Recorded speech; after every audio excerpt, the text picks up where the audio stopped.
Hi everyone, আজকে আমার বাড়ির করুণ অবস্থা তোমাদের দেখাবো। কি মনে হচ্ছে না ছাদ ভেঙে পড়েছে? না না, আমাদের বাড়িতে কাজ শুরু হয়েছে, তার জন্যই এই সিচুয়েশন। অনেকদিন ধরেই কাজটা চলছে, বাট আমি তোমাদেরকে শেয়ার করিনি। আজকেই করুণ অবস্থা না না শেয়ার করে পারলাম না। কি অবস্থা দেখো, দরজার বাইরে তো বেরোনোই যাচ্ছে না, সব দরজাই লাগিয়ে রাখা হয়েছে যাতে ধুলোবালি না ঢোকে, তবুও দরজার নিচ দিয়ে ঢুকে যাচ্ছে।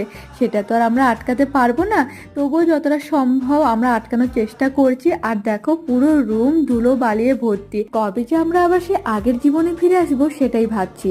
যাই হোক, এখন আমি আমার রুমের দরজাটা লাগিয়ে পর্দাটা ভালোভাবে দিয়ে দিলাম যাতে একটু কম ধুলো ঢুকে। এখন আমি রান্না করতে যাব, কারণ আজকে আমার বাড়িতে হচ্ছে মাংস। আর জানো তো তোমরা, মাংস রান্না হলে আমি রান্না করি। এখন আমার কাছে একজন বসে আছে যে অনেকক্ষণ ধরে বলছে কষা মাংস খাবো কষা মাংস খাবো, তাই তার জন্য বের করলাম। আচ্ছা, একটা কথা বলবো, তোমরা কারা কারা কষা মাংস খেতে খুব পছন্দ করো? আর আজকের মাংসটা না সত্যি অপূর্ব হয়েছে।